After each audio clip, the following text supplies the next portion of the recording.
5 children vanished from a crowded Florida park, in broad daylight without a sound. What the parents found, hours later, rewrote everything they believed about that day. "Where are the kids?" The mother's voice sliced through the summer air, sharp, trembling. Moments earlier, the park had been alive with laughter, the sound of children chasing balloons between picnic blankets. Now, only the soft flap of a deflated balloon moved across the grass. A half-eaten sandwich lay abandoned beside a tipped-over juice box. 5 children had vanished. Not a scream, not a footprint, just silence settling over the Florida heat. But nobody knew what they would find decades later. Missing shadows. Every shadow has a story. Subscribe. Pastor Raymond Cole had always been the heart of Willow Creek Church. The man who remembered every birthday, who showed up with casseroles when someone was sick, who believed laughter was proof of faith. That June morning in 1989, he looked out over the sunlit park, smiling as the children ran between picnic tables, their laughter brighter than the hymns they sang on Sundays. 5 of them, Tommy, Grace, Lila, Benny, and Ruthie, had stuck together since sunrise. They shared watermelon slices, swapped jokes, and dared each other to race barefoot through the wet grass. Grace, the youngest, kept talking about winning the sack race. "If I win, Pastor Ray," she said, grinning up at him, "you have to let me ring the church bell." He laughed and agreed, shaking his head. Nearby, Martha Lively, the Sunday school teacher, unpacked brownies and kept one eye on the group. She loved how days like this made everything feel simple. Sunlight, faith, and family. Parents lounged on blankets, the radio hummed softly with 80s pop, and the smell of grilled corn drifted through the trees.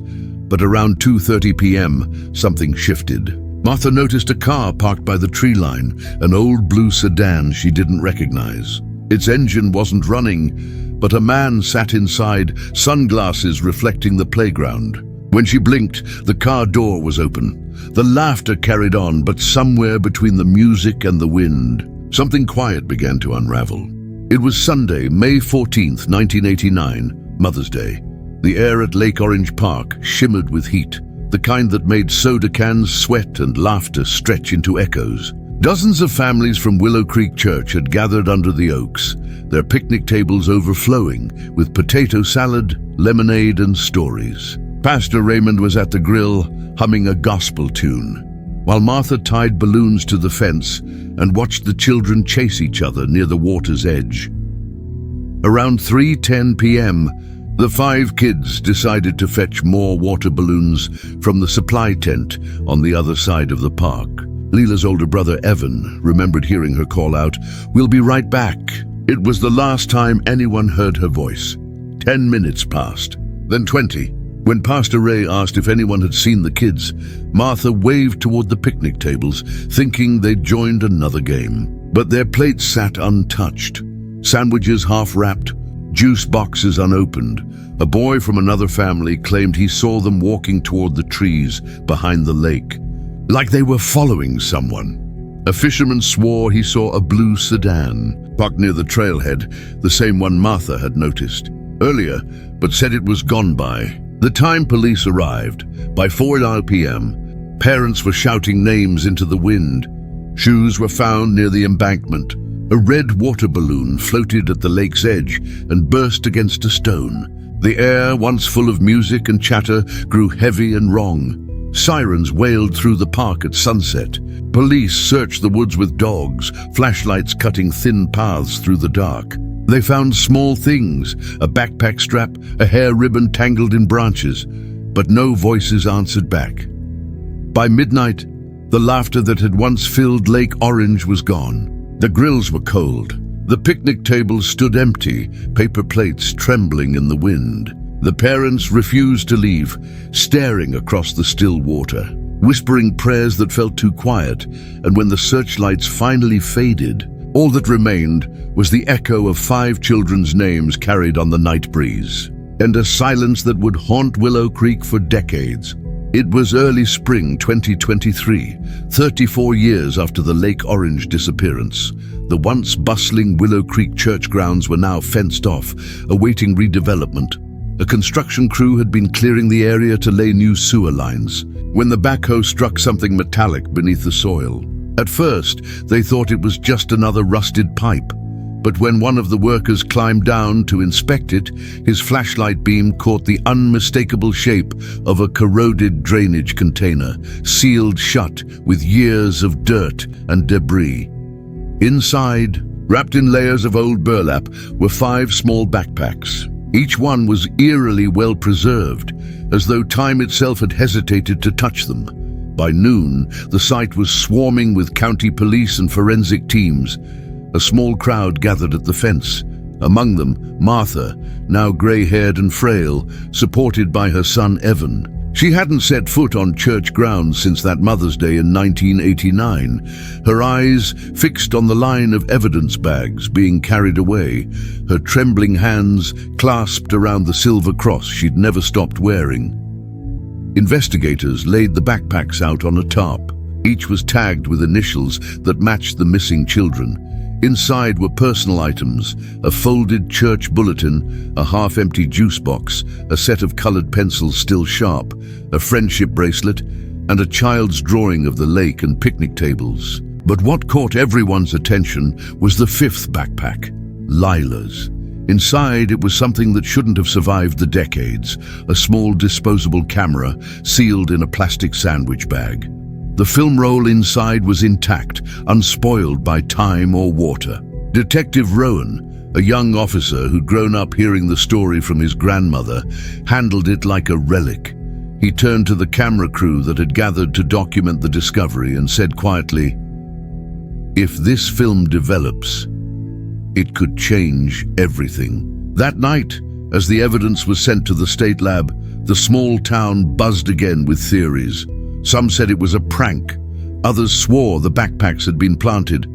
But those who'd lived through 1989, who'd heard the sirens echo over Lake Orange, knew better. And when the film was finally developed, it revealed something no one expected. Detective Laura Benton had seen her share of cold cases, the ones that gnawed at you long after you closed the file. But this one felt different. It wasn't just the mystery of 5 missing children. It was the way the air in this small Florida town seemed to hold its breath every time someone mentioned 1989. She arrived at the old Lake Orange police substation, the walls still lined with fading photos and dust-covered evidence boxes. The label on one read, "Church Picnic Missing 5. Inside were worn shoes, a broken whistle, and a few Polaroids of laughing children under sunlit trees, moments frozen before the world went dark. Laura began her search by meeting the townspeople who had been there that Sunday. Martha Lively, now in her 60s, still taught at the church. Her voice trembled as she said, "They were right there playing near the trees. I turned my head for 1 minute. 1 minute, detective, and they were gone." But when Laura compared statements from 1989 to new interviews, things didn't match. One man claimed he saw the children walking toward the lake. Another insisted they went near the parking lot. And a third, a retired groundskeeper, swore he'd seen a strange sedan idling by the back gate. Laura's instincts told her someone had tampered with the records. She requested access to the church's original logbook, where attendance and event notes were kept. The book looked ordinary until she noticed something, a torn edge, a missing page, the date, May 14th, 1989. She turned to the church's retired pastor, Reverend Raymond Cole, now frail and grey, living quietly in a nursing home. When she asked about the missing page, his hand trembled. "Some things," he whispered, "are better left where God buried them." The words unsettled her. Laura wasn't religious, but she knew fear when she saw it, the kind of fear that comes from guilt or knowing too much. That night, she sat in her motel room, staring at the corkboard she'd built. Photos, maps, timelines, all connected by red string. It reminded her too much of another board she once kept, her brother's disappearance, 1994. Another case that went cold. Another set of questions without answers. Her phone buzzed. The mail clerk from the station had left a message. "Detective, something came for you." She drove back, heart pounding. On her desk sat a plain brown envelope. No return address. Postmarked Lake Orange. Inside, a single note, typed, "You're looking in the wrong place, detective." They were never by the lake. Laura froze. The air in the room felt heavier. Just when she thought it was over, a letter arrived, unsigned, postmarked from the same town. Laura bent closer to the photograph, her fingers trembling against the yellowed edges. It looked ordinary at first. 5 children smiling, holding ice cream cones, sunlight flashing across the hood of a van. But the van wasn't just any van. It was painted white with the words, "Grace Fellowship Church, Summer of Faith 1989, across its side in hand-painted blue letters. Only. No record of such a bus existed. None. Laura checked the church archives twice, then cross-referenced it with state vehicle registrations. Nothing. No Grace Fellowship bus, no purchase order, no insurance, not even a repair slip. It was as if the vehicle and the day it captured had been erased from time. In the corner of the photo, written in fading ink, was a name, E. Colson. She dug through the old case file, remembering that name from a brief overlooked note. The volunteer driver who signed up just weeks before the picnic. But the church never officially hired him. The address he listed was fake, a stretch of highway, near Lake Orange that had since turned into swamp and weeds. Laura spent the next week combing through missing persons and vagrancy records from the late 80s. Finally, she found him, a drifter named Elias Colson, arrested once for trespassing near the same lake where the children disappeared. But there was no death record, no family, no follow-up. Just gone. The pattern felt deliberate. Every trail she followed ended in fog. But then she stumbled upon a financial document, a donation ledger from the church dated April 1989, just 1 month before the picnic. There it was, a large withdrawal marked "Vehicle Maintenance," approved by R. Cole. Laura froze. Pastor Raymond Cole, the same man everyone in town remembered as the kind-hearted leader who organized that doomed picnic. He'd been pronounced dead in 1995 after a car crash outside Jacksonville. She remembered reading it in the old obituaries while researching the case. Her eyes scanned the signature again. The ink was identical to the one on the children's registration forms. Careful, looping, unmistakable. The bus that never existed was real, funded by the church, approved by Pastor Cole himself. Laura leaned back in her chair, the weight of the revelation pressing against her chest. For the first time, the air in the small evidence room felt colder, heavier, as if something or someone was watching. She whispered, barely audible. But Pastor Cole had died. In 1995, a pause. The fluorescent light above her flickered once, then steadied, or so everyone believed. The storm had rolled in just as Detective Laura Benton reached the small wooden cabin at the edge of the Georgia woods. Rain battered the windshield and thunder cracked across the sky like some old warning. This was where Martha Lively lived now, the last person alive who'd seen the children that day. Martha opened the door slowly, her eyes hollow, her hands trembling as if she'd been expecting this moment for decades. "I knew you'd come," she whispered. Inside, the air smelled of dust and candle wax. Faded church bulletins covered the walls. Laura placed the photograph on the table, the one of the children beside the mysterious van. "Tell me the truth, Martha. Who took that picture?" Martha stared at it for a long moment. Her lips quivered, and then the words tumbled out like a confession she'd buried for years. "Raymond. Pastor Cole took it." Laura froze. "That's impossible." "He died in 1995, Martha shook her head violently. "No, that's what he wanted everyone to believe. He disappeared after that day. He said God had called him elsewhere, that the world wouldn't understand what he'd done." "What he'd done?" Laura demanded. Tears filled Martha's eyes. "He said those children were chosen, that the world was corrupt and they needed saving, before it swallowed them whole." Laura's voice cracked. "He took them?" Martha nodded, sobbing. "He took them into the woods behind Lake Orange. I saw them follow him. The little ones trusted him so much. He said he was taking them to meet the Lord. The next morning, police units converged on an abandoned mission house outside Savannah, the one registered under a false name that traced back to Dr. Cole's old handwriting. Inside, in a dim, rotting chapel lined with wooden crosses, they found him, older, frail, yet eerily calm. "Pastor Raymond Cole," Laura said, her voice steady but cold. "Where are the children?"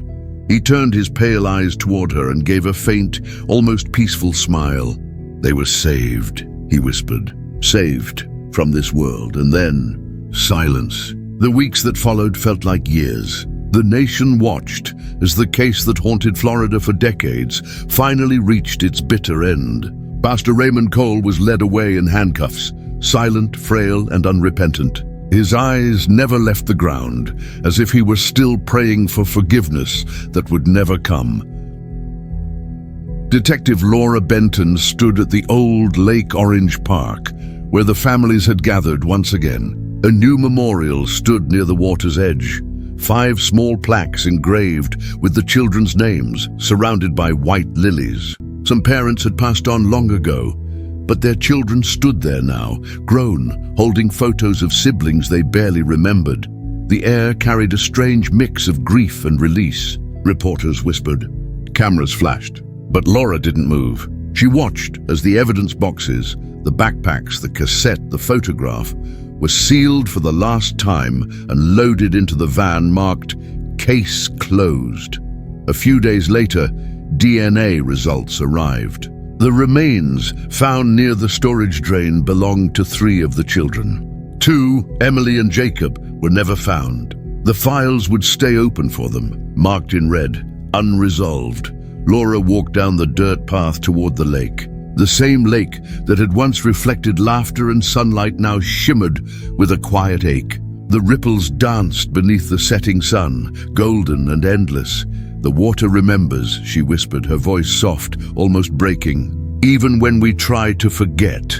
And as the last light faded over Lake Orange, it felt as though the shadows beneath the surface stirred, not in horror, but in remembrance. Sometimes the past doesn't stay buried.